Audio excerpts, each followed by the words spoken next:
옛날, 아주 먼 옛날에 호랑이가 담배를 피우고 산신령이 구름을 타고 내려와 쉬어가던 깊은 산골 마을이 있었습니다. 이 마을은 사방이 높은 산으로 둘러싸여 있어 해가 늦게 뜨고 일찍 지는 곳이었는데 겨울이 되면 눈이 얼은 허리춤까지 쌓여 밖으로 나가는 길조차 끊어지기 일쑤였습니다. 차가운 바람이 사너리를 휘감고 돌아 마을 어귀에 당산나무를 흔들 때면 집집마다 방문을 굳게 걸어 잠그고 아랫목에 모여 앉아 도란도란 이야기를 나누며 긴 겨울밤을 보내곤 했습니다.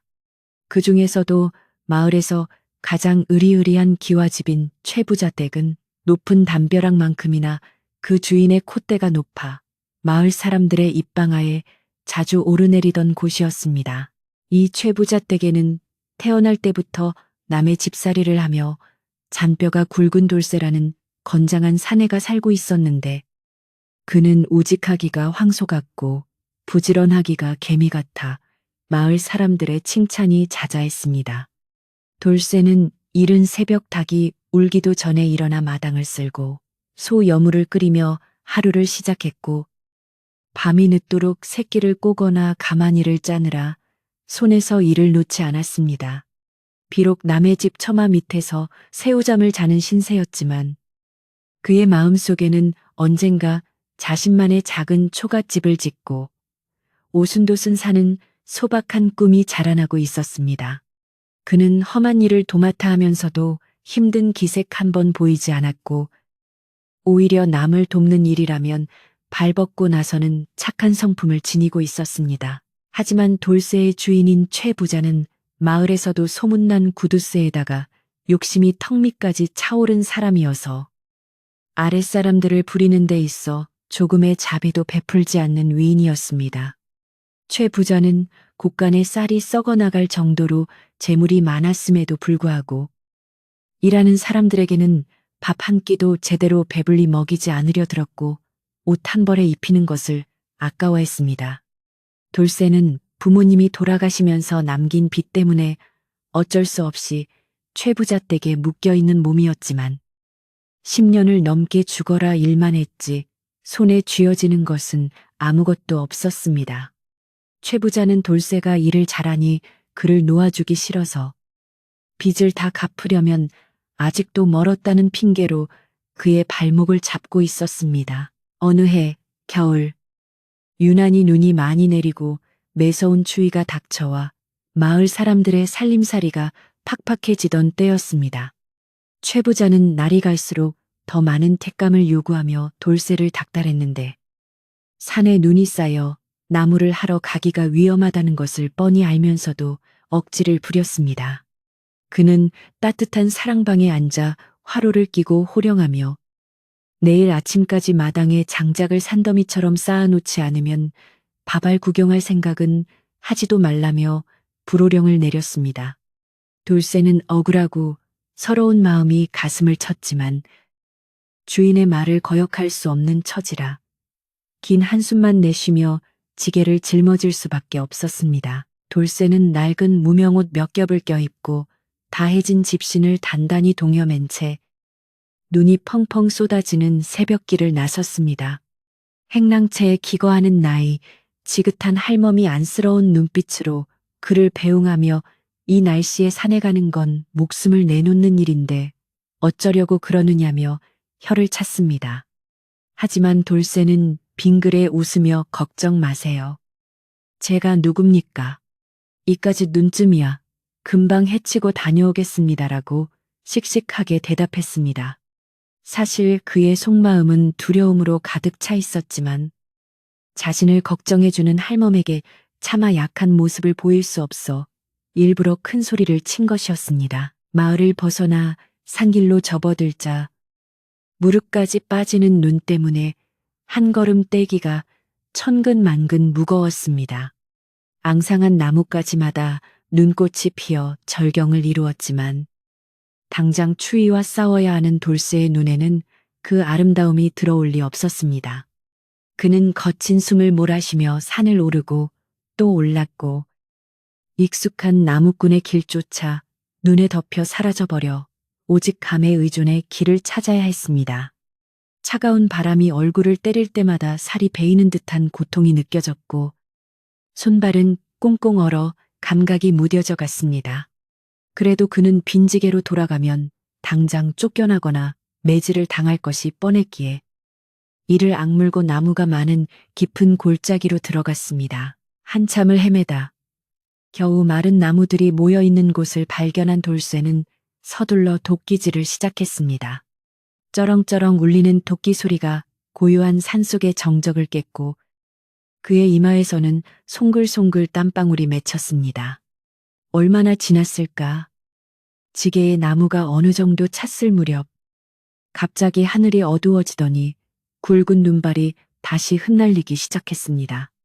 처음에는 솜털처럼 날리던 눈이 순식간에 앞이 보이지 않을 정도의 폭설로 변해버렸고 산짐승조차 울음소리를 감출 만큼 무서운 기세로 눈보라가 몰아쳤습니다.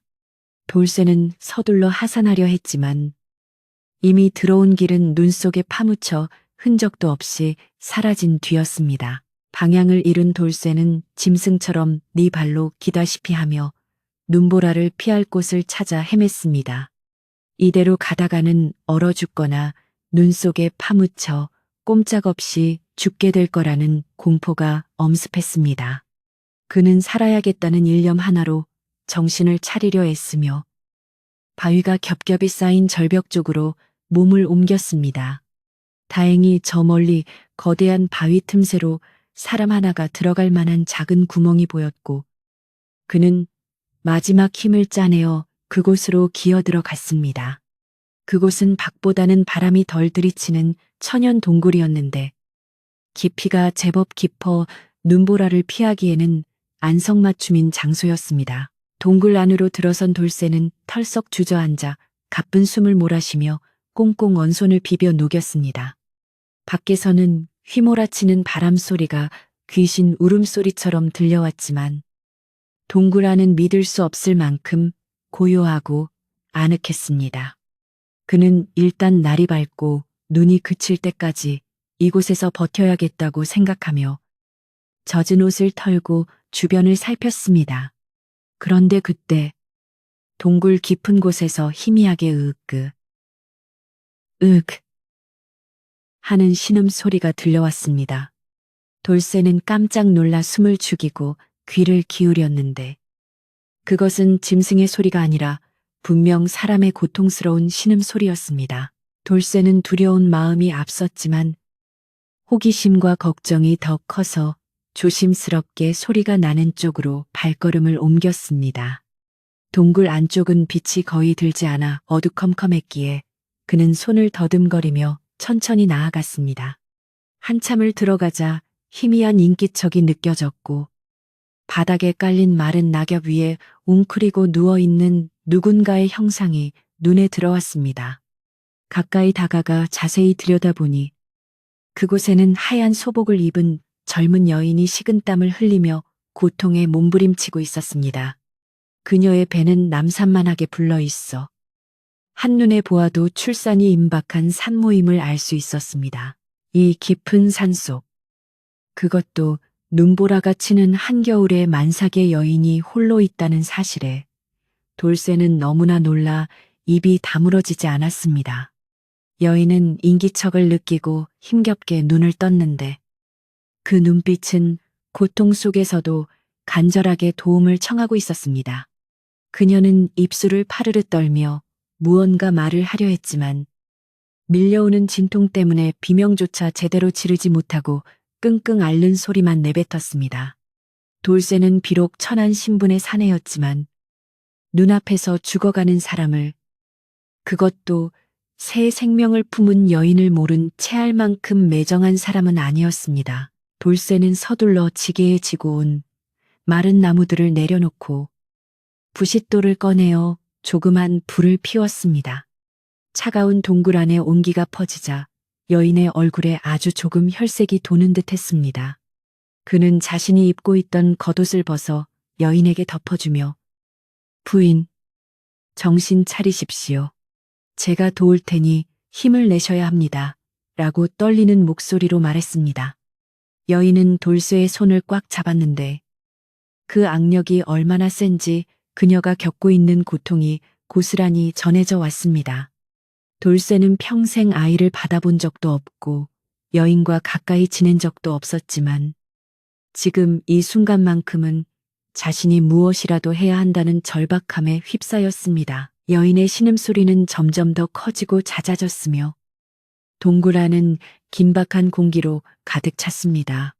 밖에서는 여전히 눈보라가 세상을 집어삼킬 듯 포효하고 있었지만 이 작은 동굴 안에서는 한 생명의 탄생을 위한 치열한 사투가 벌어지고 있었습니다.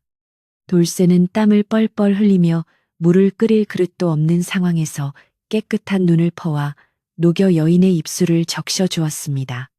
그는 마음속으로 제발 무사히 아기가 태어나게 해주십시오. 산신령님, 조상님 도와주십시오. 라고 빌고 또 빌었습니다. 여인의 고통스러운 비명이 동굴 벽을 타고 울릴 때마다 돌쇠의 가슴도 함께 타들어가는 듯 했습니다. 시간이 얼마나 흘렀는지 가늠할 수 없을 만큼 긴 밤이 이어졌습니다. 돌쇠는 여인의 손을 잡아주고 이마에 땀을 닦아주며 뜬 눈으로 밤을 지새웠습니다. 여인은 정신을 잃었다가 깨기를 반복하며 사경을 헤매고 있었고 돌쇠는 그런 그녀를 보며 자신이 할 수 있는 것이 고작 이것뿐이라는 사실에 안타까워했습니다. 하지만 그는 포기하지 않고 끊임없이 말을 걸며 그녀가 의식을 놓지 않도록 독려했습니다. 조금만 더 힘을 내십시오. 아기 울음소리를 들어야 하지 않겠습니까? 그의 투박하지만 진심 어린 목소리가 여인에게 닿았는지 그녀는 마지막 힘을 모아 젖먹던 힘까지 쥐어짜내기 시작했습니다. 그 순간 동굴 밖에 눈보라 소리를 뚫고 우렁찬 아기의 울음소리가 응애하며 터져나왔습니다. 돌쇠는 감격에 겨워 눈물이 핑 돌았고 여인은 긴장이 풀린 듯 깊은 숨을 내쉬며 바닥으로 몸을 늘어뜨렸습니다. 핏덩이 같은 아기는 건강하게 팔다리를 휘저으며 세상에 나왔음을 알렸고 돌쇠는 겉옷을 찢어 아기를 감싸 안았습니다. 그제야 동굴 안에는 긴장감 대신 따스한 평화가 감돌기 시작했습니다. 돌쇠는 아기를 여인의 품에 안겨주며 자신이 평생 겪어보지 못한 기이하고도 신비로운 감정에 휩싸였습니다. 여인은 아기를 품에 안고 비로소 옅은 미소를 지어 보였습니다.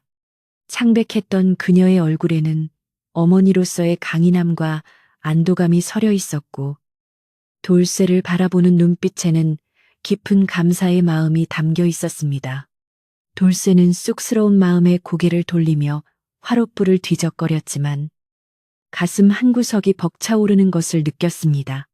그는 자신이 오늘 밤 누군가의 생명을 구했다는 사실, 그리고 이 눈보라치는 산속에서 기적 같은 일을 경험했다는 사실에 스스로도 놀라고 있었습니다. 그러나 날이 밝아오면서 돌쇠의 마음 한편에는 다시 현실적인 걱정이 밀려오기 시작했습니다. 밤새 택감은커녕 이곳에서 시간을 보내느라 빈지게로 내려가야 했기 때문입니다. 최 부자의 불같은 성격에 빈손으로 돌아갔다가는 뼈도 못 추릴 것이 뻔했습니다. 하지만 갓 태어난 아기와 산모를 두고 혼자 내려갈 수도 없는 노릇이었습니다. 돌쇠는 깊은 고민에 빠져 모닥불만 하염없이 바라보았고 동굴 밖에서는 여전히 멈추지 않는 눈보라가 그들의 운명을 가로막고 있는 듯했습니다. 그때 기력을 회복한 듯한 여인이 조용히 돌쇠를 불렀습니다. 이보시게, 젊은이. 그녀의 목소리는 처음 들었을 때보다 훨씬 더 맑고 기품이 있어 산골 아낙네의 말투와는 사뭇 달랐습니다. 돌쇠가 깜짝 놀라 돌아보자 여인은 신비로운 눈빛으로 그를 응시하며 말했습니다.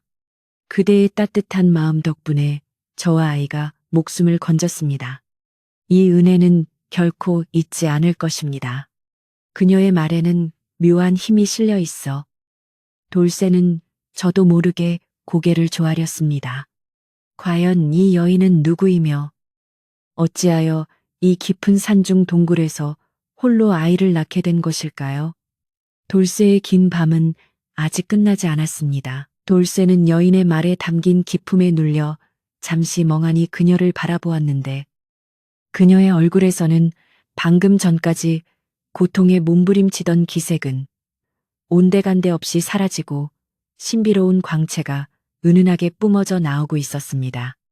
그녀는 아기를 품에 소중히 안고는 자리에서 일어나려 했고 돌쇠는 화들짝 놀라며 아이고 부인 방금 해산하신 몸으로 움직이시면 큰일 납니다라며 급히 그녀를 부축하려 했습니다.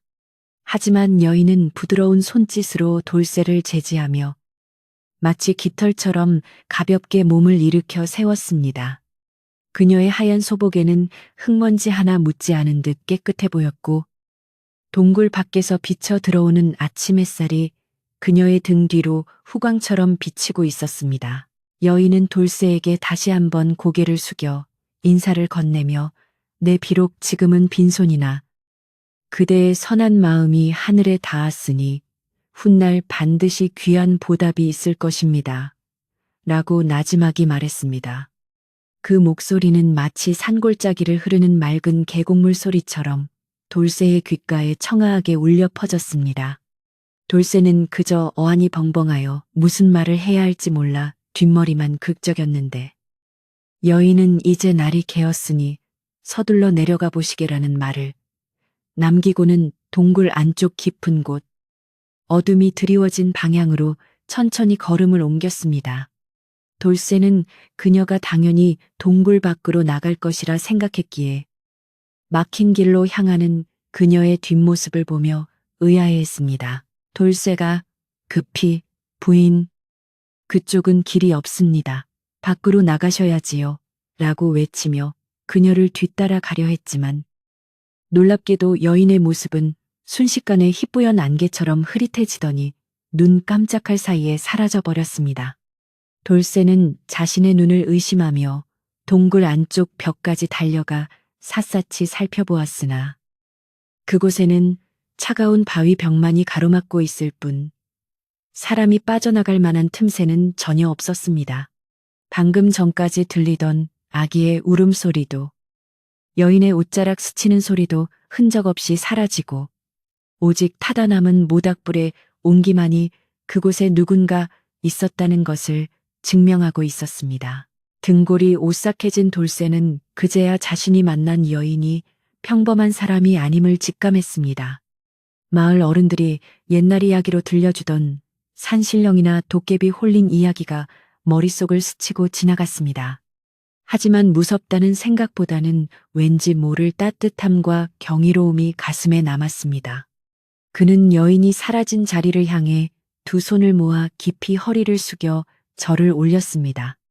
누구신지는 모르오나 부디 아기와 함께 평안하십시오. 미천한 저에게 고맙다고 해주셔서 참으로 감사합니다. 돌쇠는 마음속으로 빌고 또 빈 뒤 이제 현실로 돌아가야 할 채비를 서둘렀습니다. 동굴 밖으로 나오니 밤새 미친 듯이 휘몰아치던 눈보라는 씻은 듯이 멈추었고 온 세상이 눈부시게 하얀 은세계로 변해 있었습니다. 나뭇가지마다 두껍게 쌓인 눈이 아침 햇살을 받아 보석처럼 반짝였지만 돌쇠에게는 이 아름다운 풍경을 감상할 여유가 없었습니다. 그의 지게는 텅 비어 있었고 땀 하나 없이 빈손으로 내려가야 한다는 사실이 천근만근 어깨를 짓눌렀습니다. 최 부자의 불호령이 떨어질 것은 불을 보듯 뻔했고 어쩌면 멍석마리를 당하거나 밥을 굶게 될지도 모른다는 두려움이 엄습했습니다. 돌쇠는 허벅지까지 빠지는 눈밭을 헤치며 산을 내려가기 시작했는데 밤새 잠을 못 잔 데다 긴장이 풀려 다리가 후들거렸습니다. 하지만 빈 지게라도 지고 가야 한다는 생각에 넘치고 구르면서도 쉼없이 발걸음을 재촉했습니다. 산 중턱쯤 내려왔을 때 그는 운 좋게도 눈무게를 이기지 못해 부러진 굵은 나뭇가지를 몇 개 발견하여 지게에 얹을 수 있었습니다. 비록 최 부자가 요구한 양에는 턱없이 부족했지만 그래도 빈손으로 가는 것보다는 낫겠지 하는 마음에 안도의 한숨을 내쉬었습니다. 마을 어귀에 도착했을 때는 이미 해가 중천에 떠 있었고 마을 사람들은 눈을 치우느라 분주했습니다. 돌쇠가 비틀거리는 걸음으로 최 부자 댁 대문 앞에 들어서자 마당에는 팽팽한 긴장감이 감돌고 있었습니다. 사랑방 문이 벌컥 열리며 곰방대를 문 최 부자가 튀어나왔는데 그의 표정은 마치 먹이를 노리는 굶주린 늑대처럼 사나웠습니다. 이놈 돌쇠야, 해가 중천인데 이제야 기어오는 것이냐. 내가 시킨 땔감은 다 어디다 팔아먹고 빈지게나 다름없는 꼴로 나타난 게냐. 최 부자의 고함 소리가 마당을 쩌렁쩌렁 울렸습니다. 돌쇠는 마당 한가운데 털썩 무릎을 꿇고 머리를 조아리며 사정했습니다. 주인 어른, 죽을 죄를 지었습니다. 산에서 갑자기 눈보라를 만나 길을 잃고 동굴에 갇혀 있었습니다. 밤새 눈이 너무 많이 와서 도저히 움직일 수가 없었습니다요. 돌쇠는 차마 산신령 같은 여인을 만났다는 이야기는 하지 못했습니다. 그런 이야기를 했다가는 미친놈 취급을 받거나 거짓말을 한다며 더 큰 매를 벌 것이 뻔했기 때문입니다. 그는 오직 날씨 탓을 하며 주인의 자비심에 호소할 뿐이었습니다. 하지만 최 부자는 돌쇠의 사정 따위는 안중에도 없다는 듯 콧방귀를 뀌었습니다. 흥 핑계는 청산유수로구나. 내 놈이 게으름을 피우려고 작당한 것을 내가 모를 줄 아느냐. 내 집에서 먹여주고 재워주는 은혜도 모르고 주인의 명을 어기다니. 괘씸하기 짝이 없도다. 최 부자는 하인들을 시켜 돌쇠의 지게를 발로 차버리게 했고 얼마 되지 않는 나무 토막들이 마당에 나뒹굴었습니다. 고작 이걸 가져오려고 밤을 새웠단 말이냐, 이 쓸모없는 놈아. 오늘 하루 내 놈 때문에 우리 집 아궁이가 식을 뻔했다. 최 부자는 분이 풀리지 않는지 마당을 서성거리다가 돌쇠에게 다가와 삿대질을 하며 억지스러운 제안을 내뱉었습니다. 내 놈이 내 손해를 입혔으니 그 값을 치러야겠다. 원래 올해까지만 일하면 면천시켜주기로 했으나 어제와 오늘의 게으름을 보아하니 아직 멀었다. 깜을 해오지 못한 벌로 앞으로 10년은 더 내 집에서 머슴살이를 해야겠다. 만약 그게 싫다면 당장 쌀백 가만히 값을 내놓고 나가거라. 그것은 청천벽력 같은 소리였습니다. 1년도 아니고 10년이라니. 돌쇠의 눈앞이 캄캄해지고 하늘이 무너져 내리는 듯 했습니다. 돌쇠는 억울함에 눈물이 왈칵 쏟아졌지만 바닥에 이마를 텄으며 애원했습니다. 아이고 마님, 10년이라니요. 제발 살려주십시오. 제가 그동안 뼈 빠지게 일한 공을 봐서라도 제발 용서해 주십시오. 그러나 최 부자는 냉정하게 돌아섰습니다. 시끄럽다 싫으면 관아에 고발하여 옥살이를 시킬 테니 알아서 해라. 억울하면 지금 당장 산더미 같은 장작을 가져오든가. 최 부자는 방문을 쾅 닫고 들어가 버렸고 돌쇠는 차가운 눈바닥에 엎드려 소리 죽여 오열했습니다. 그 모습을 지켜보던 다른 하인들도 안타까움에 발만 동동 구를 뿐 서슬퍼런 최 부자의 눈치가 보여 감히 나서서 돌쇠를 거들지 못했습니다. 돌쇠는 해가 질 때까지 마당에 무릎을 꿇고 있었지만 주인은 코빼기도 비치지 않았습니다. 결국 해가 뉘엿뉘엿 넘어가고 어둠이 깔릴 무렵 행랑어멈이 몰래 다가와 돌쇠의 옷자락을 잡아 끌었습니다. 이복의 돌쇠, 이러다 얼어 죽네. 주인 영감성미 알지 않는가? 일단 몸부터 녹이세. 행랑어멈은 돌쇠를 부엌 구석으로 데려가 식은 밥덩이와 김치 국물을 내주었습니다. 돌쇠는 서러움에 목이 메어 밥이 넘어가지 않았지만 살아야 훗날을 도모할 수 있다는 생각에 꾸역꾸역 숟가락을 들었습니다. 마을 사람들 사이에서도 이 소문은 삽시간에 퍼져나갔습니다. 최 부자가 돌쇠를 잡아먹으려고 작정을 했다더라. 사람이 어찌 그리 모질까. 천벌을 받을게야라며 수군거렸습니다. 마을 사람들은 모두 돌쇠의 편이었지만 막상 힘있는 최 부자 앞에서 대놓고 항의할 수 있는 사람은 아무도 없었습니다. 그날 밤 돌쇠는 행랑채 구석진 방에서 잠을 이루지 못하고 뒤척였습니다. 10년을 더 노비로 살아야 한다면 차라리 죽는 게 낫지 않을까 하는 나쁜 마음까지 들었습니다. 그때 부엌일을 마치고 들어온 행랑어멈이 돌쇠의 곁에 앉으며 조용히 말을 건넸습니다. 돌쇠야, 아까 네가 혼자 중얼거리는 소리를 들었다. 산에서 정말 기이한 여인을 만난 게냐? 돌쇠는 깜짝 놀라 할멈을 바라보았고 누구에게도 말하지 못한 속사정을 털어놓고 싶은 마음에 고개를 끄덕이며 지난밤 동굴에서 있었던 일을 하나도 빠짐없이 이야기했습니다. 이야기를 다 들은 행랑어멈의 표정이 사뭇 진지해지더니 깊은 주름진 눈가에 이체가 서렸습니다. 그녀는 평생을 남의 집살이를 하며 온갖 풍파를 겪은 노인이었기에 세상 돌아가는 이치와 눈에 보이지 않는 것들에 대해 남다른 감각을 지니고 있었습니다. 그녀는 돌쇠의 거친 손을 따뜻하게 잡으며 낮고 엄숙한 목소리로 말했습니다. 돌쇠야, 내 말을 잘 듣거라. 그 여인은 필시 사람이 아니다. 이 산을 지키는 산신이거나 귀한 영물임에 틀림없어. 보통 사람 눈에는 보이지도 않는 법인데 네가 그분을 도왔으니 이는 예사 인연이 아니다. 돌쇠는 할멈의 말에 귀가 솔깃해졌습니다. 할멈, 그게 정말일까요? 하지만 저는 당장 10년을 더 종살이해야 할 판입니다. 그분이 갚겠다던 은혜가 도대체 무엇이란 말입니까? 돌쇠는 답답한 마음에 한숨을 내쉬었습니다. 그러자 행랑어멈은 단호하게 고개를 저으며 타일렀습니다. 성급하게 생각 말게. 신령한 존재의 약속은 인간의 시간과는 다르게 흐르는 법이야. 당장은 고통스러워도 반드시 때가 올 것이네. 최 부자가 아무리 날뛰어도 하늘의 뜻을 거스를 수는 없는 법이지. 행랑어멈은 주머니에서 꼬깃꼬깃한 사탕 몇 알을 꺼내 돌쇠의 손에 쥐어주며 말을 이었습니다. 그러니 절대 나쁜 마음 먹지 말고 며칠만 더 꾹 참고 기다려보게. 산에서 겪은 일이 꿈이 아니라면 분명 너를 도우러 올 징조가 보일 게야.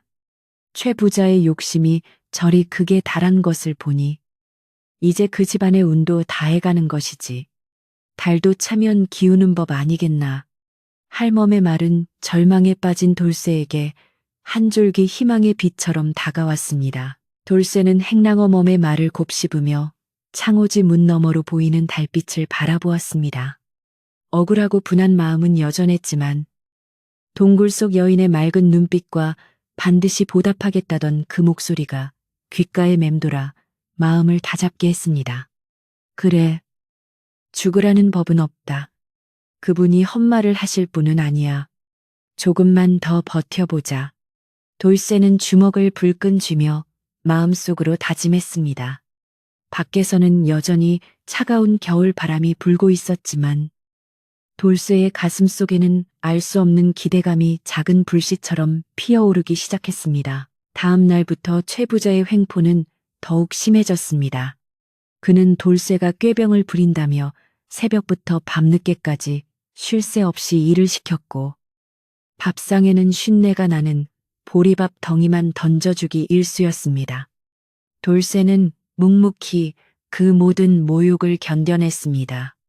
마을 사람들은 돌쇠가 너무 순해서 바보같이 당하기만 한다며 혀를 찼지만 돌쇠는 행랑어멈의 말을 믿고 때를 기다리고 있었습니다. 그러던 어느 날 최 부자가 마당에 멍석을 깔고 앉아 돌쇠를 불러내어 말도 안 되는 명령을 내렸습니다. 내일은 내 생일이니 마을 사람들을 다 불러 잔치를 할 것이다. 그러니 너는 산에 가서 산삼이라도 캐오너라. 빈손으로 오면 이번엔 정말 다리몽둥이를 분질러 놓겠다. 겨울산에서, 그것도 눈이 덮인 산에서 산삼을 캐오라니. 이것은 돌쇠를 죽이겠다는 말이나 다름없었습니다. 주변에 있던 하인들도 기가 막혀 입을 다물지 못했고 행랑어 몸조차 안색이 하얗게 질렸습니다. 하지만 돌쇠는 순간 가슴이 철렁하면서도 한편으로는 이것이 기회가 아닐까 하는 생각이 스쳤습니다. 그 동굴, 여인을 만났던 그곳에 다시 가봐야겠다는 생각이 강렬하게 들었기 때문입니다. 최 부자의 말도 안 되는 억지가 오히려 돌쇠를 운명의 장소로 이끄는 신호탄이 된 셈이었습니다. 돌쇠는 아무 말 없이 고개를 숙여 알겠다고 대답했습니다. 최 부자는 내 놈이 산삼을 캐오면 내 성을 갈겠다며 비웃었지만 돌쇠의 눈빛은 그 어느 때보다 결연하게 빛나고 있었습니다. 그는 채비를 갖추어 다시 지게를 짊어지고 대문을 나섰습니다.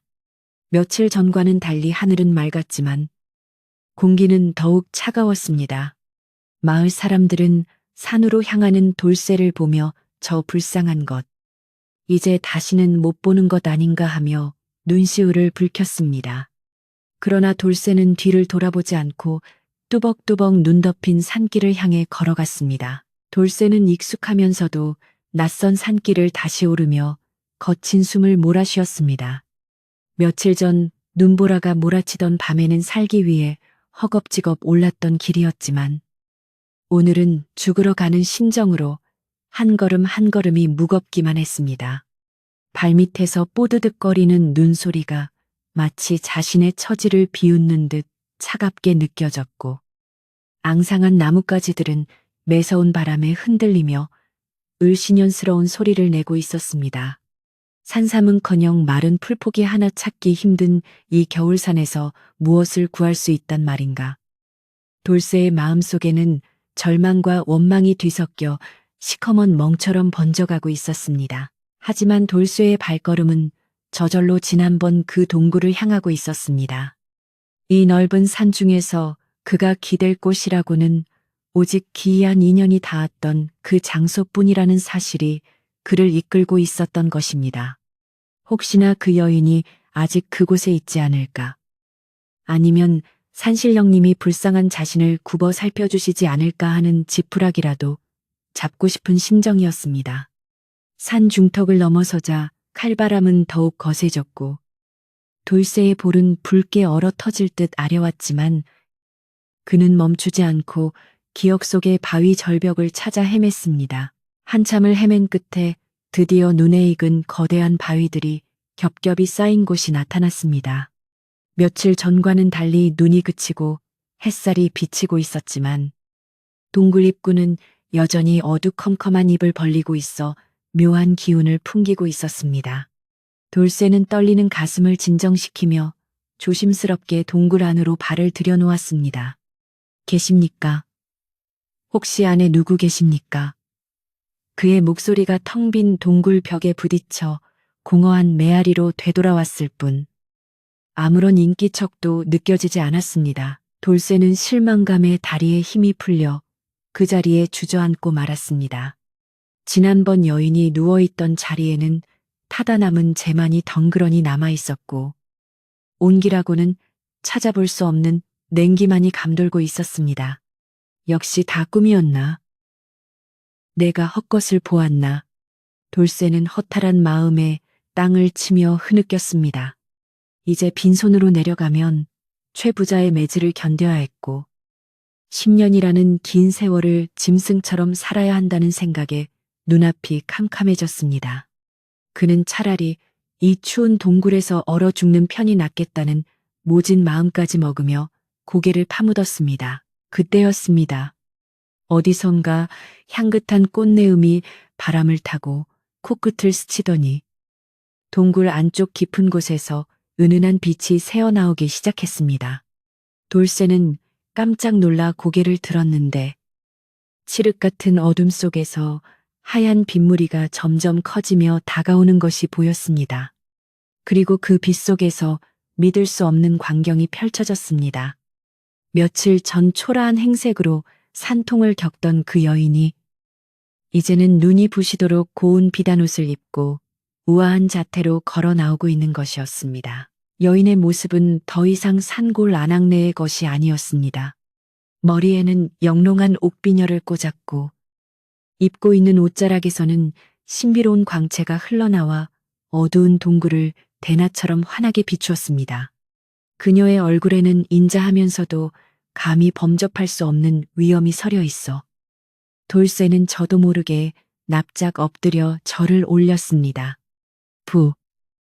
부인, 아니, 선녀님. 제 눈이 멀어 귀한 분을 못 알아보았습니다. 돌쇠의 목소리는 두려움과 경이로움으로 가늘게 떨렸습니다. 여인은 부드러운 미소를 지으며 돌쇠에게 다가와 말했습니다. 고개를 드시게. 내 짐작대로 그대가 다시 찾아왔구려. 그녀의 목소리는 지난번보다 더욱 청아하고 맑아 마치 천상의 악기 소리처럼 들렸습니다. 돌쇠는 쭈뼛거리며 고개를 들었지만 차마 그녀의 눈을 똑바로 쳐다보지는 못했습니다. 여인은 돌쇠의 남루한 옷차림과 상처투성이 손을 안쓰럽게 바라보며 세상 욕심의 눈먼 자가 그대를 괴롭히고 있음을 내 이미 알고 있었네 라고 말했습니다. 그녀는 산 아래 마을에서 벌어지는 일을 마치 손바닥 들여다보듯 훤히 꿰뚫고 있는 듯 했습니다. 돌쇠는 억울함이 복받쳐 울먹이며 하소연했습니다. 선녀님, 주인 어른이 저더러 이 엄동설 안에 산삼을 캐오라 하십니다. 그렇지 않으면 10년을 더 종살이 시키겠다고 하니 저는 이제 죽은 목숨이나 다름없습니다.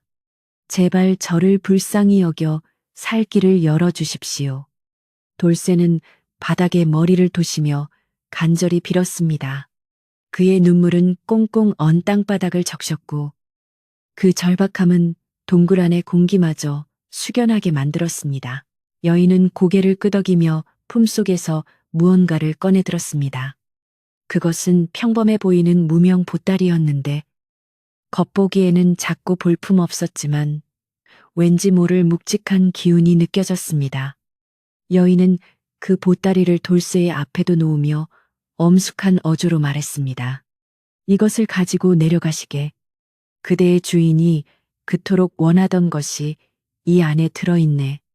아니, 그보다 더 귀한 것이 들어있을 수도 있지.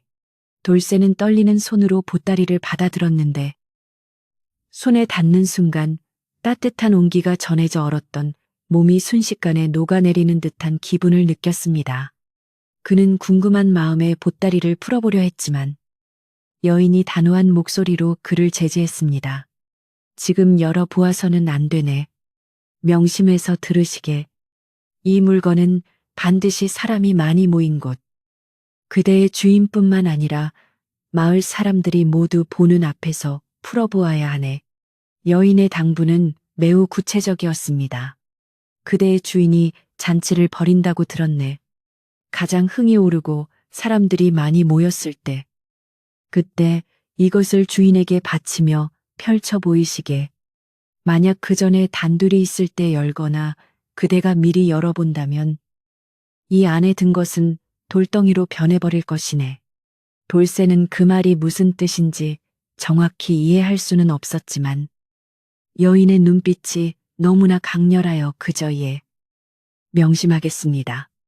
절대 거역하지 않겠습니다라고 대답할 수밖에 없었습니다. 여인은 다시 한번 온화한 미소를 지으며 덧붙였습니다.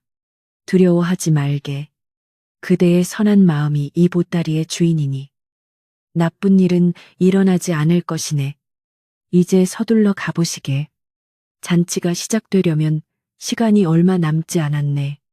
말을 마친 여인은 다시 빗무리 속으로 뒷걸음질 치기 시작했고 돌쇠가 감사의 인사를 다시 올리려 고개를 숙인 사이 거짓말처럼 호련히 자취를 감추었습니다. 동굴 안에는 다시 정적이 찾아왔지만 돌쇠의 품에 안긴 따뜻한 보따리만이 그 만남이 꿈이 아니었음을 말해주고 있었습니다. 돌쇠는 보따리를 소중하게 품에 안고 동굴 밖으로 나왔습니다.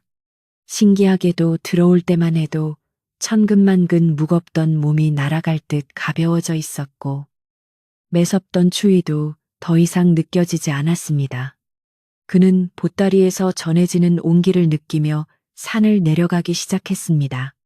발걸음은 빨라졌고 마음속에 가득했던 두려움은 사라지고 알 수 없는 자신감과 기대감이 차올랐습니다. 이 안에 도대체 무엇이 들었을까? 산삼일까? 아니면 금덩이일까? 궁금증이 일었지만 그는 여인의 당부를 되새기며 꾹 참았습니다. 산을 내려오는 길에 만난 산짐승들도 돌쇠를 피하지 않고 빤히 쳐다보거나 길을 비켜주는 듯한 기이한 일이 벌어졌습니다. 다람쥐가 쪼르르 달려와 앞장을 서기도 하고 까치가 머리 위에서 울어대며 마치 그를 응원하는 듯 했습니다. 돌쇠는 자신이 지금 신비한 기운의 보호를 받고 있다는 것을 직감했습니다. 그는 속으로 최 부자 어른, 이제 두고 보십시오.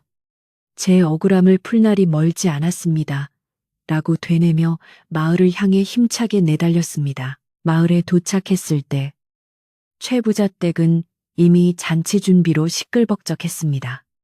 대문 앞에는 손님들이 타고 온 가마와 말들이 줄을 지어 있었고 담장 너머로는 고기 굽는 냄새와 풍악 소리가 흘러나오고 있었습니다. 돌쇠는 잠시 숨을 고르며 옷매무새를 다듬었습니다. 남루한 옷차림이었지만 그의 품에는 세상 그 무엇보다 귀한 보물이 안겨 있었습니다. 그는 대문을 지나 마당으로 들어섰습니다. 마당 한가운데에는 멍석이 깔려 있고 마을 사람들과 초대받은 양반들이 술상을 앞에 두고 왁자지껄하게 떠들고 있었습니다. 하인들이 바쁘게 음식을 나르는 사이 돌쇠가 나타나자 사람들이 하나둘씩 그를 알아보며 수근거리기 시작했습니다. 어라, 돌쇠가 살아서 돌아왔네. 빈손인가 아니? 품에 뭘 안고 있는데 사람들의 시선이 돌쇠에게 집중되었습니다. 대청마루 높은 곳에 앉아 술을 마시던 최 부자도 돌쇠를 발견하고는 표정이 일그러졌습니다. 그는 붉게 상기된 얼굴로 쩌렁쩌렁하게 소리쳤습니다. 이놈 산삼을 캐오라고 보냈더니 쥐새끼처럼 살금살금 기어들어 오는구나. 빈손으로 왔다면 당장 저놈을 멍석말이하라. 최 부자의 호령에 건장한 하인 몇 명이 몽둥이를 들고 돌쇠에게 다가오려 했습니다. 하지만 돌쇠는 물러서지 않고 당당하게 마당 한가운데로 걸어 나갔습니다. 그는 품에 안고 있던 보따리를 높이 들어 올리며 큰 소리로 외쳤습니다. 주인 어른 분부하신 대로 귀한 물건을 구해왔습니다. 돌쇠의 목소리는 평소와 달리 힘이 있고 우렁차서 좌중을 압도했습니다. 웅성거리던 사람들이 일순간 조용해지며 돌쇠의 손에 들린 보따리를 주시했습니다. 최 부자는 돌쇠의 당당한 태도에 흠칫 놀라며 손짓으로 하인들을 물렸습니다. 뭐라 귀한 물건 내 놈이 거짓말을 하는 게 아니라면 이리 가져와 보거라. 최 부자는 호기심과 의심이 섞인 눈빛으로 몸을 앞으로 기울였습니다. 돌쇠는 여인의 당부를 떠올렸습니다. 사람들이 모두 모인 곳에서 펼쳐라. 지금이 바로 그때였습니다. 마을 사람들과 손님들, 그리고 주인 최 부자까지 모든 눈이 이 보따리에 쏠려 있었습니다. 돌쇠는 천천히, 아주 천천히 대청마루 앞으로 걸어갔습니다. 그의 심장은 터질 듯이 뛰었지만 손길은 침착했습니다. 그는 최 부자가 앉아있는 상 아래의 보따리를 조심스럽게 내려놓았습니다. 주인 어른, 이것은 보통 물건이 아닙니다. 산신령님께서 주신 귀한 것이니 부디 많은 분들이 보는 앞에서 확인해 주십시오. 돌쇠의 말에 좌중은 술렁거렸습니다. 산신령 돌쇠가 산신령을 만났단 말인가? 에이, 설마 거짓말이겠지. 사람들의 반신반의하는 목소리가 들려왔습니다. 최 부자는 콧방귀를 끼며 비웃었습니다. 허, 산신령이라니. 내 놈이 살고 싶어서 별의별 헛소리를 다 하는구나. 어디 보자. 그 안에 썩은 무라도 들어있으면 내 놈 목숨은 오늘로 끝인 줄 알아라. 최 부자는 급한 성격을 이기지 못하고 자리에서 벌떡 일어나 마루 아래로 내려왔습니다. 그의 탐욕스러운 눈빛은 오직 보따리에 고정되어 있었습니다. 돌쇠는 뒤로 한 걸음 물러나며 마음속으로 간절히 기도했습니다. 선녀님, 부디 저를 지켜주십시오. 보따리의 매듭은 단단히 묶여 있었지만 돌쇠가 손을 대자 스르르 저절로 풀리는 듯 했습니다. 최 부자가 낚아채듯 보따리 자락을 잡으려 하자 돌쇠는 정중하게 그러나 단호하게 매듭을 풀었습니다. 무명천이 한 겹, 두 겹 벗겨질 때마다 마당에는 긴장감이 고조되었습니다. 마지막 천이 벗겨지는 순간 보따리 안에서 눈부신 서광이 뿜어져 나오며 사람들의 눈을 멀게 할 뻔했습니다. 마당에 모인 모든 사람들이 억하고 소리를 지르며 눈을 가렸습니다. 빛이 서서히 잦아들자 그 자리에 드러난 물건의 정체를 보고 사람들은 입을 다물지 못했습니다. 그것은 단순히 큰 산삼 정도가 아니었습니다. 사람 팔뚝만 한 크기의 산삼이 황금빛 이끼에 쌓여 있었는데 뿌리 하나하나가 살아 움직이는 듯 생기가 넘쳤고 그 옆에는 주먹만 한 크기의 붉은 구슬이 은은한 빛을 내고 있었습니다. 그 신비로운 자태는 누가 보아도 인간 세상의 물건이 아님을 알 수 있었습니다. 향긋한 흙내음과 알 수 없는 꽃향기가 마당 전체에 퍼져나가자 술에 취해 있던 사람들조차 정신이 번쩍 들 정도였습니다. 최 부자의 눈이 휘둥그레지며 입이 떡 벌어졌습니다. 그는 평생 수많은 보물을 보아왔지만 이런 영물은 듣도 보도 못한 것이었습니다. 욕심이 뇌를 지배한 최 부자는 체면도 잊은 채 바닥에 엎드리듯 다가가 소리쳤습니다. 이것은 천년 묵은 산삼이 아니냐. 아니, 저 구슬은 또 무엇이고 다 내 것이다. 내가 시켜서 가져온 것이니 다 내 것이야. 그는 떨리는 손을 뻗어 황급히 산삼과 구슬을 움켜쥐려 했습니다. 그 순간 돌쇠는 여인의 경고를 떠올렸습니다. 선한 마음이 주인이니 나쁜 일은 일어나지 않을 것이네. 과연 탐욕에 눈먼 최 부자가 저 신령한 물건에 손을 대면 어떤 일이 벌어질까요? 돌쇠는 숨을 죽이고 그 광경을 지켜보았습니다. 주변의 마을 사람들도 숨소리조차 내지 못하고 최 부자의 손끝을 주시하고 있었습니다. 최 부자의 손가락이 황금빛 산삼에 닿으려는 찰나 보따리 안의 물건들이 마치 살아있는 생명체처럼 미세하게 진동하기 시작했습니다. 잔치상은 뒷전이 되었고 흥겨웠던 풍악소리도 멈추었습니다. 오직 최 부자의 거친 숨소리와 보따리에서 흘러나오는 신비한 기운만이 마당을 가득 채우고 있었습니다. 돌쇠는 이것이 자신의 운명을 가를 결정적인 순간임을 직감했습니다. 행랑어멈이 말했던 때가 바로 지금이었던 것입니다. 이제 곧 진실이 밝혀지고 억울했던 돌쇠의 세월이 보상받을 시간이 다가오고 있었습니다. 최 부자의 탐욕스러운 손가락이 황금빛 산삼의 뿌리에 닿는 순간 마당에는 으아악하는 처절한 비명이 찢어질 듯 울려 퍼졌습니다. 최 부자는 감전이라도 된 듯 뒤로 나자빠지며 대굴대굴 구를 수밖에 없었는데 그의 손바닥에서는 시커먼 연기가 피어오르고 있었습니다. 마치 불에 달궈진 쇠꼬챙이를 잡은 것처럼 손바닥이 빨갛게 부어올라 있었고 그는 고통을 이기지 못해 흙바닥을 뒹굴며 신음했습니다. 잔치상은 엎어지고 술병이 깨지며 마당은 순식간에 아수라장으로 변해버렸습니다. 사람들은 너무나 놀라 뒤로 물러서며 웅성거리기 시작했습니다. 저게 무슨 병고인가? 보물이 사람을 공격하다니. 역시 예사 물건이 아니야. 두려움에 질린 사람들의 눈은 공포로 크게 확장되었고 보따리 주변으로는 아무도 다가가지 못했습니다. 그런데 신기하게도 그 산삼과 붉은 구슬은 최 부자의 손을 태울 듯이 뜨거운 열기를 뿜어냈음에도 불구하고 그 밑에 깔린 멍석이나 돌쇠의 옷자락은 전혀 태우지 않고 오직 최 부자에게만 그 위력을 발휘하고 있었습니다. 이는 실로 귀신이 곡할 노릇이었습니다. 최 부자는 고통 속에서도 욕심을 버리지 못하고 하인들에게 고래고래 소리를 질렀습니다. 이놈들 뭐 하고 있느냐? 저 요물 같은 것을 당장 광으로 옮겨라.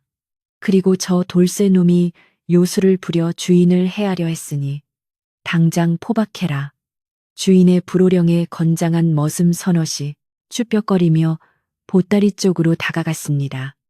그들은 최 부자가 당하는 꼴을 보았기에 겁을 집어먹었지만 주인의 명이 추상 같아 어쩔 수 없이 산삼을 들어 올리려 했습니다. 하지만 이번에는 또 다른 기이한 현상이 일어났습니다. 장정 셋이 달라붙어 산삼을 들어 올리려 했으나 그 작은 산삼은 마치 땅에 뿌리를 깊게 내린 거대한 바위처럼 꿈쩍도 하지 않는 것이었습니다.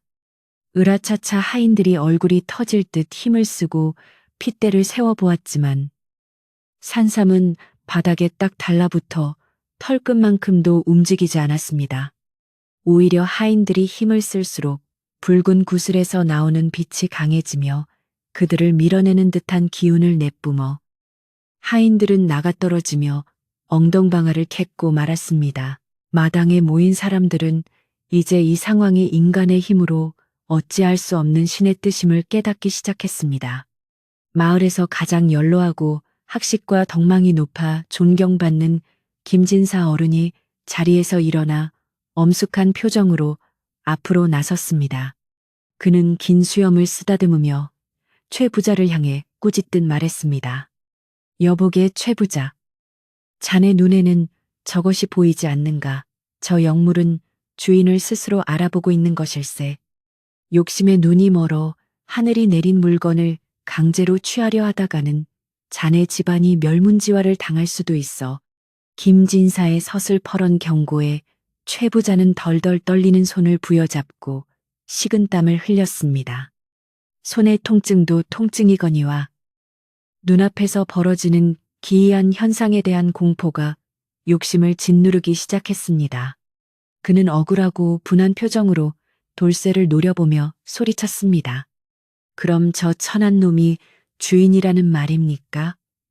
내 집 종놈이 캐온 것이니 당연히 주인의 것이거늘 어찌 이런 변괴가 있단 말입니까? 최 부자는 아직도 상황 파악을 못하고 억지를 부리고 있었습니다. 그때 조용히 상황을 지켜보던 돌쇠가 천천히 보따리 앞으로 다가갔습니다. 사람들은 숨을 죽이고 돌쇠의 행동을 주시했습니다. 돌쇠는 무릎을 꿇고 공손하게 산삼과 구슬을 향해 손을 뻗었습니다. 그러자 놀랍게도 방금 전까지 뜨거운 불길을 내뿜던 산삼과 요지부동이던 구슬이 돌쇠의 손길이 닿자마자 거짓말처럼 온순해지는 것이었습니다.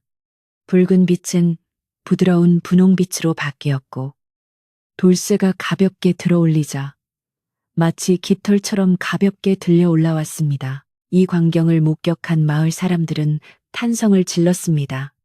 오, 정말 돌쇠가 주인이다. 하늘이 돌쇠의 효심과 착한 마음을 알아준 게야. 여기저기서 돌쇠를 칭송하는 목소리가 터져 나왔습니다. 돌쇠는 보물을 품에 안고 최 부자를 바라보며 정중하지만 단호한 목소리로 말했습니다. 주인 어른, 보시다시피 이 물건은 억지로 취하려 하면 화를 입습니다. 저는 이 귀한 보물을 탐낼 마음이 없습니다. 다만 어른께서 약속하신 것을 지켜주시길 바랄 뿐입니다. 최 부자는 멍하니 돌쇠를 바라보았습니다. 그의 손은 여전히 욱신거렸고 마을 사람들의 따가운 시선은 그의 등을 찌르는 듯했습니다. 김진사가 다시 한번 대기를 박았습니다. 최 부자, 약속을 지키시게. 자네 입으로 산삼을 캐오면 성을 갈겠다고 하지 않았나. 성을 갈 필요는 없네만. 면천 약속은 지켜야지. 만약 이 자리에서 약속을 어긴다면 우리 마을 사람들 모두가 자네를 인간 취급하지 않을 걸세. 그리고 저 영물이 자네 집안에 어떤 재앙을 내릴지 아무도 모르네. 최 부자는 진퇴양난에 빠졌습니다. 보물을 갖고 싶지만 가질 수 없고 돌쇠를 계속 부리고 싶지만 명분이 없어진 상황이었습니다. 게다가 재앙이라는 말에 미신을 믿는 최 부자의 가슴은 철렁 내려앉았습니다. 그는 잠시 고민하는 듯 눈알을 굴렸으나 결국 대세가 기울었음을 인정할 수밖에 없었습니다. 망신은 이미 당할 대로 당했고 여기서 더 버텼다가는 정말 큰일이 날 것 같은 예감이 들었기 때문입니다. 그는 깊은 한숨을 내쉬며 고개를 떨구었습니다. 알았다. 내졌다. 내 놈이 이겼어. 최 부자는 힘없는 목소리로 집사에게 손짓했습니다. 여봐라. 사랑방 서랍에서 돌쇠놈의 노비 문서를 가져오너라. 집사가 후다닥 달려가 문서를 가져오는 동안 마당에는 묘한 정적이 흘렀습니다. 돌쇠의 심장은 터질 듯이 뛰었습니다. 평생을 옥죄어 왔던 족쇄가 풀리는 순간이 눈앞에 다가왔기 때문입니다. 그는 떨리는 주먹을 꽉 쥐며 눈물을 삼켰습니다. 잠시 후 집사가 누렇게 바랜 종이 한 장을 들고 나타났습니다. 그것은 돌쇠의 이름과 나이, 그리고 몸값이 적힌 노비 문서였습니다. 최 부자는 떨리는 손으로 문서를 받아들고는 잠시 망설이는 듯 했으나 김진사와 마을 사람들의 눈초리에 떠밀려 결국 결단을 내렸습니다. 오늘부로 돌쇠 너는 내 집 종이 아니다. 너는 자유의 몸이다. 최 부자가 문서를 돌쇠에게 던지듯 건네주자 와 하는 함성과 함께 마을 사람들이 박수를 치기 시작했습니다. 돌쇠는 땅바닥에 떨어진 문서를 주워들고 그것을 가슴에 품었습니다. 종이 한 장에 불과했지만 그것은 천금보다 무거운 그의 인생이 담긴 것이었습니다. 돌쇠는 최 부자에게 큰 절을 올렸습니다. 주인 어른, 감사합니다. 그동안 키워주신 은혜 잊지 않겠습니다. 비록 모진 주인이었지만 돌쇠는 마지막까지 예를 갖추었습니다. 그의 착한 심성의 사람들은 다시 한번 감동했습니다. 돌쇠는 품에 안고 있던 산삼과 구슬 보따리를 조심스럽게 최 부자의 앞상에 올려놓았습니다. 어른, 약속을 지켜주셨으니 이 물건은 이제 댁에 드리고 가겠습니다. 부디 이 산삼을 드시고 기력을 찾으시고 욕심보다는 덕을 베푸시어 만수무강하십시오. 돌쇠가 소유권을 포기하고 진심으로 건네자 신기하게도 보물에서 뿜어져 나오던 위압적인 기운이 사라지고 평범하고 귀한 약초의 모습으로 돌아왔습니다. 최 부자는 얼떨결에 산삼을 받아들었습니다.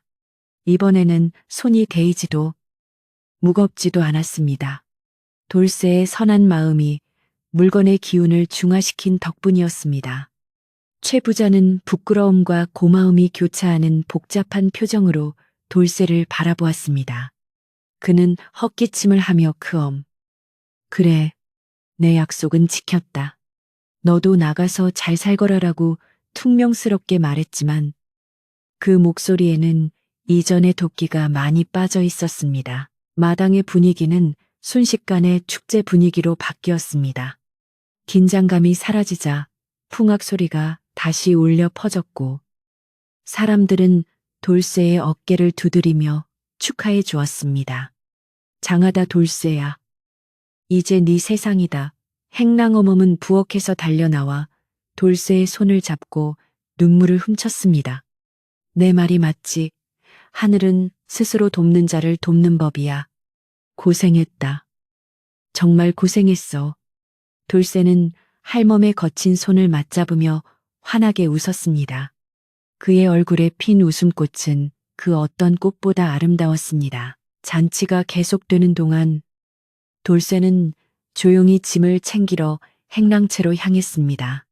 가진 것이라곤 낡은 옷 몇 가지와 집신한 켤레뿐이었지만 그의 발걸음은 구름 위를 걷는 듯 가벼웠습니다. 그는 자신이 살던 작은 방을 둘러보며 지난 세월을 회상했습니다.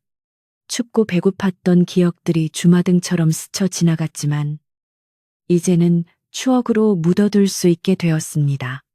그는 방바닥을 한번 쓸어보고는 미련 없이 문을 닫고 나왔습니다. 마을 사람들이 돌쇠를 위해 십시일반으로 곡식과 살림살이를 모아주었습니다.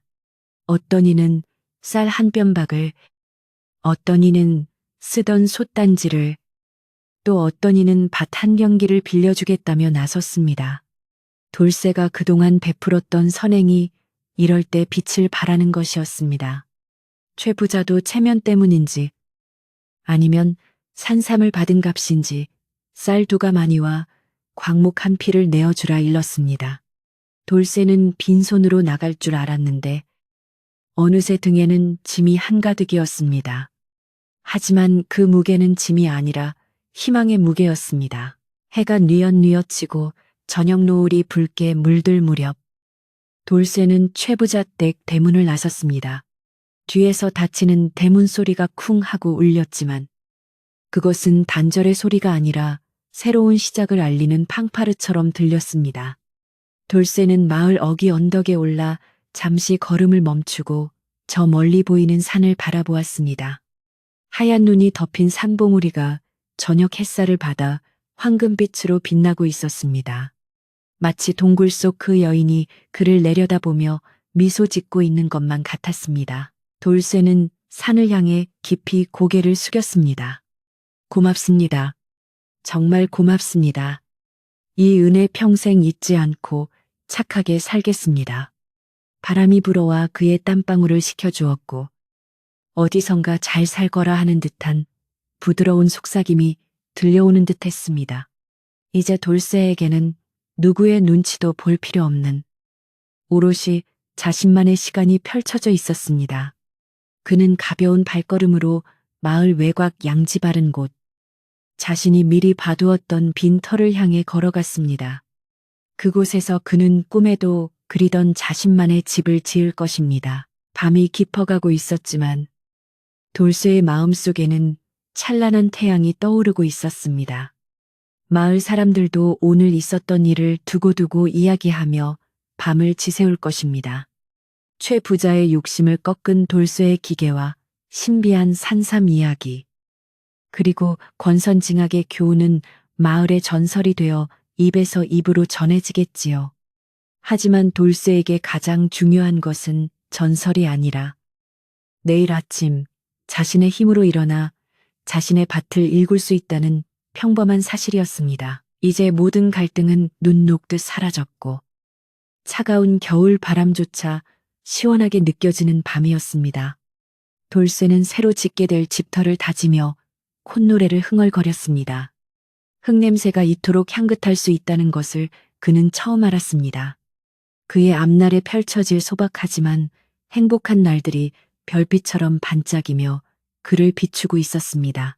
돌쇠가 최부자댁을 나와 자신만의 터전을 잡기 시작했을 때는 산골마을의 긴 겨울이 서서히 물러가고 따스한 봄 기운이 대지에 스며들 무렵이었습니다. 얼어붙었던 계곡물이 녹아 졸졸졸 흐르는 소리가 들려오고 양지 바른 언덕에는 이름 모를 들꽃들이 수줍게 고개를 내밀며 새 생명의 시작을 알리고 있었습니다. 돌쇠는 마을 어귀, 누구도 거들떠보지 않던 자갈밭 한 켠을 골라 오리지를 시작했는데 그의 곡괭이 소리는 그 어떤 음악 소리보다 경쾌하고 힘차게 산자락에 울려 퍼졌습니다. 비록 가진 것 없는 맨주먹으로 시작하는 삶이었지만 그의 가슴 속에는 자유라는 벅찬 희망이 가득 차 있어 돌멩이를 골라내는 고된 작업조차도 춤을 추는 듯 즐겁기만 했습니다. 마을 사람들은 돌쇠의 성실함을 익히 알고 있었기에 누가 먼저랄 것도 없이 하나둘씩 일손을 거들기 위해 모여들었습니다. 어떤 사람은 집을 지을 때 쓰라며 튼튼한 소나무를 베어다 주었고 어떤 사람은 지붕을 이을 몇 집을 한 짐 가득 지고 왔으며 아낙네들은 일하다 허기지지 말라고 새참으로 찐 감자와 시원한 막걸리를 내어왔습니다. 돌쇠는 이웃들의 따뜻한 정에 눈시울이 붉어졌고 이 은혜는 살면서 두고두고 갚겠습니다라고 허리 숙여 인사하며 더욱 힘을 내어 땅을 다졌습니다. 혼자라면 몇 달이 걸렸을 집 짓기는 마을 사람들의 도움 덕분에 하루가 다르게 뚝딱뚝딱 모양새를 갖춰가고 있었습니다. 마침내 돌쇠의 작은 초가집이 완성되던 날, 마을에는 조촐하지만 정겨운 잔치가 벌어졌습니다. 비록 고래등 같은 기와집도 아니고 화려한 장식도 없는 흙과 나무로 지은 단칸방 오두막이었지만 돌쇠에게는 세상 그 어느 궁궐보다 훌륭하고 안락한 보금자리였습니다. 그는 자신의 손으로 직접 만든 문패를 대문에 걸지 못하고 기둥에 새겨 넣으며 생전 처음으로 내 집이라는 단어를 입 밖으로 소리내어 말해보았습니다. 내 집, 우리 집.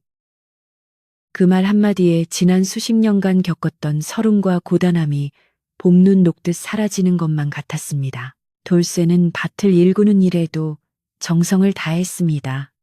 자갈이 많아 농사짓기 힘들다고 버려졌던 땅이었지만 돌쇠가 밤낮으로 돌을 골라내고 퇴비를 주어 가꾸자 흙은 검고 기름진 옥토로 변해갔습니다. 그는 이른 새벽동이 트기도 전에 일어나 밭에 나가고 해가 져서 어둑어둑해질 때까지 허리를 펴지 않고 일했습니다. 예전에는 주인의 감시와 매질이 두려워 억지로 하던 노동이었지만 이제는 자신이 흘린 땀방울만큼 오롯이 내 것이 된다는 기쁨에 힘든 줄도 몰랐습니다. 씨앗을 뿌리고 물을 주며 싹이 트기를 기다리는 그의 마음은 마치 자식을 기다리는 부모의 마음처럼 설레고 애틋했습니다. 어느덧 계절은 흘러 뜨거운 햇볕이 내리쬐는 여름이 되었습니다. 돌쇠의 밭에는 푸른 채소들과 곡식들이 무성하게 자라나 바람에 넘실거리고 있었습니다. 그는 밭두렁에 앉아 땀을 닦으며 자신이 일군 초록빛 바다를 바라보곤 했습니다. 가끔 최 부자댁 앞을 지나칠 때면 여전히 고래고래 소리를 지르며 하인들을 닥달하는 최 부자의 목소리가 담장 너머로 들려오기도 했습니다. 하지만 이제 돌쇠는 그 소리에 움츠러들지 않았습니다. 오히려 그 시절을 견뎌낸 자신을 대견하게 여기며 마음속으로 최 부자에게도 평안히 깃들기를 빌어주는 여유까지 생겼습니다. 듣자 하니 최 부자도 그날 이후로는 건강을 챙긴답시고 욕심을 조금 줄이고 가끔은 마을 회관에 떡을 돌리기도 한다니 참으로 다행스러운 일이었습니다. 가을이 찾아오자 마을은 황금빛으로 물들었고 돌쇠의 밭에서도 풍성한 수확이 기다리고 있었습니다. 누렇게 고개를 숙인 벼 이삭들은 돌쇠의 정성에 보답이라도 하듯 알알이 꽉 차 있었고 밭 한켠에 심어둔 무와 배추도 튼실하게 자라주었습니다. 돌쇠는 낫을 들어 벼를 베면서 흥겨운 농요를 불렀습니다. 에헤라디야. 풍년 이로새. 우리네 살림에도 꽃이 피네. 수확한 곡식을 털어 마당에 널어놓으니 그 구수하고 넉넉한 냄새가 온 집안을 가득 채웠습니다. 곡간이라고 해봐야 방 한 구석에 놓인 뒤주가 전부였지만 그 안에 햅쌀을 가득 채워 넣는 돌쇠의 마음은 천석군 부자가 부럽지 않았습니다. 수확을 마친 어느 늦가을 저녁, 돌쇠는 떡과 과일을 조금 챙겨 들고 산으로 향했습니다. 바로 1년 전 눈보라 속에서 기이한 인연을 맺었던 그 동굴이 있는 산이었습니다. 그는 산 입구에 있는 작은 성황당 돌탑 앞에 멈춰 섰습니다. 굳이 그 험한 동굴까지 다시 올라갈 필요는 없었습니다. 산신령 같은 그 여인이 어디에 있든 자신의 마음을 알아줄 것이라 믿었기 때문입니다. 돌쇠는 정성스럽게 준비한 음식을 돌탑 위에 올려놓고 두 손을 모아 깊이 절을 올렸습니다. 부인, 덕분에 제가 사람 구실을 하며 살게 되었습니다. 이 은혜 평생 잊지 않고 저 또한 남을 도우며 착하게 살겠습니다. 바람이 숲을 스치며 사그락 소리를 냈는데 마치 잘했다, 잘했다 하고 대답해 주는 것 같았습니다. 겨울이 다시 찾아왔습니다.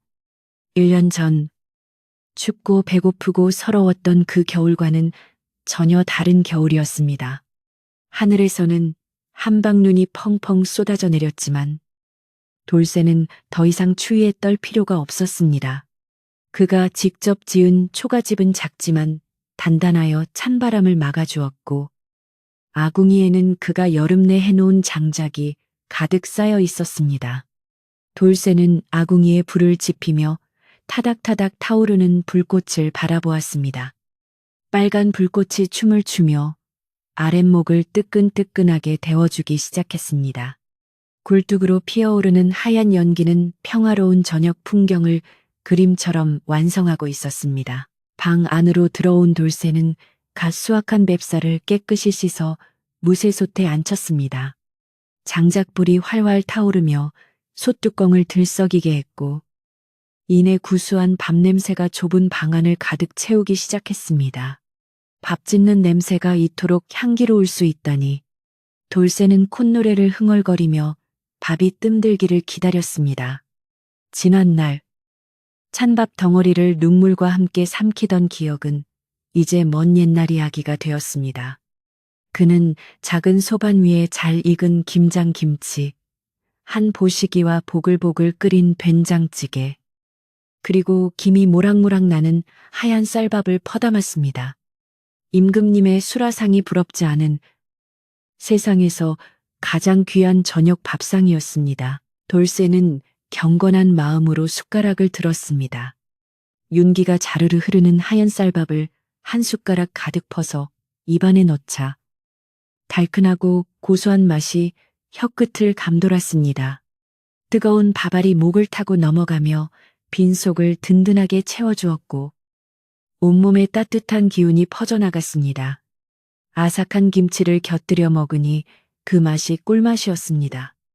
아, 좋다. 정말 좋다.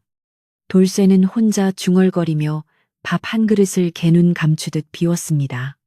배가 부르니 세상 모든 근심 걱정이 사라지고 오직 행복감만이 뱃속 깊은 곳에서부터 차올랐습니다. 저녁을 배불리 먹은 돌쇠는 따뜻한 숭늉을 마시며 방문을 살짝 열어보았습니다. 밖에는 여전히 하얀 눈이 소복소복 쌓이고 있었지만 방 안은 훈훈한 온기로 가득했습니다. 멀리서 들려오는 개 짖는 소리조차 정겹게 느껴졌습니다. 돌쇠는 이제 마을 사람들에게도 인정받는 어엿한 농군이 되었고 이웃집 처자와 혼담이 오갈 정도로 신망이 두터워졌습니다. 아마도 내년 봄에는 이 방 안에 혼자가 아니라 둘이 앉아 밥상을 마주하게 될지도 모를 일이었습니다. 그런 상상을 하니 돌쇠의 입가에는 저절로 실없는 미소가 번졌습니다. 돌쇠는 요와 이불을 펴고 뜨끈한 아랫목에 등을 대고 누웠습니다. 등 허리가 찢어지는 듯한 따뜻함이 전해져 오면서 하루의 피로가 눈 녹듯 스르르 풀려나갔습니다. 천장에 붙은 석가래를 바라보며 그는 생각했습니다. 참으로 긴 꿈을 꾼 것 같구나. 하지만 이것은 꿈이 아니라 내 현실이지. 그는 베개에 머리를 깊숙이 파묻으며 편안한 자세를 취했습니다. 밖에서 부는 바람 소리는 자장가처럼 들려왔고 따뜻한 방바닥은 어머니의 품처럼 그를 포근하게 감싸 안았습니다. 어느새 돌쇠의 눈꺼풀이 천근만근 무거워지기 시작했습니다. 그의 머리맡에는 내일 아침의 신을 집신이 가지런히 놓여 있었고 문 밖에는 내년을 기약하는 씨앗들이 고요히 잠들어 있었습니다. 착한 마음 하나로 긴 겨울을 이겨내고 복을 받은 돌쇠. 그의 코에서 새근새근하는 평화로운 숨소리가 흘러나오기 시작했습니다. 그가 꿈속에서 만날 세상은 아마도 오늘보다 더 밝고 따뜻할 것입니다. 우리네 인생도 매서운 눈보라가 지나가면 반드시 따뜻한 봄날이 오듯이 말입니다. 자, 이제 이야기가 끝났습니다. 돌쇠가 따뜻한 아랫목에서 곤히 잠든 것처럼 이야기를 듣는 여러분도 무거운 짐일랑 모두 내려놓으시고 편안한 잠자리에 드시길 바랍니다. 밤은 깊었고 세상은 고요하니 걱정 근심은 내일의 해에게 맡겨두고 지금은 그저 깊고 달콤한 꿈나라로 여행을 떠나보세요. 돌쇠가 지켜낸 그 따뜻한 불씨가 여러분의 가슴 속에도 옮겨붙어 오늘 밤은 부디 춥지 않고 외롭지 않은 포근하고 행복한 꿈 꾸시기를 간절히 바랍니다. 안녕히 주무세요.